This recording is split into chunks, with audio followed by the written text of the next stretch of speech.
Hey guys, we're back out in the garage today, continuing work on the body. Today I'm going to show you my technique I used for sanding down that putty filler that I put in last episode. Now frankly, I'm not an auto body guy, so maybe I'm doing this wrong, but it's a technique that I developed that worked for me.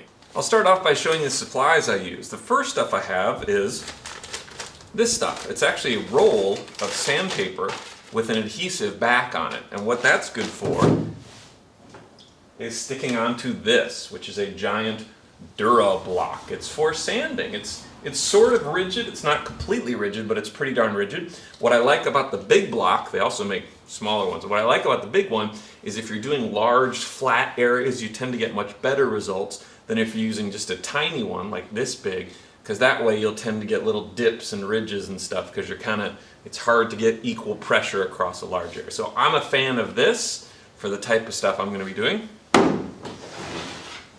I also have a bucket and a sponge.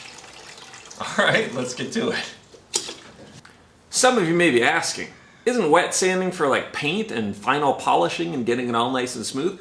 That may be true, but the main thing I'm trying to avoid here is having my sandpaper fill up with gunk real quick and rendering it useless. What I learned before is that as I'm sanding, a lot of dust comes off because, you know, I'm sanding off a lot of stuff. And it goes through sandpaper real quick, and sandpaper not easy to clean when it's dry. I had a wire brush that I was kind of scratching off, but it turned out to be more time and trouble than was fun. So I started doing wet sanding, and it works really well, and it keeps my sanding block clean. Let me show you how it works. What I like to do is start off by just wetting down the surface. You can see some parts where there's putty, and that's what I'm going to be working on. Ah, it smells bad.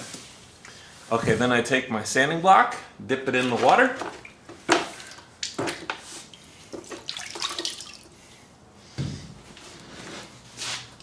And then do some sanding.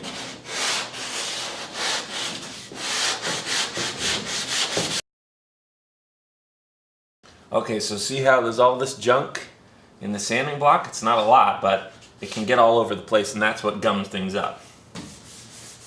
Well, let's keep going.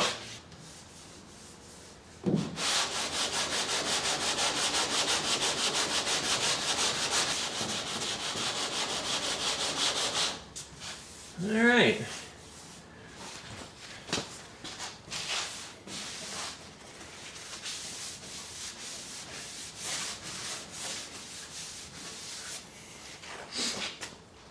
Now, even though this sanding block isn't super dirty, I just want to show you how I can clean off this junk pretty easily just using my sponge and some water.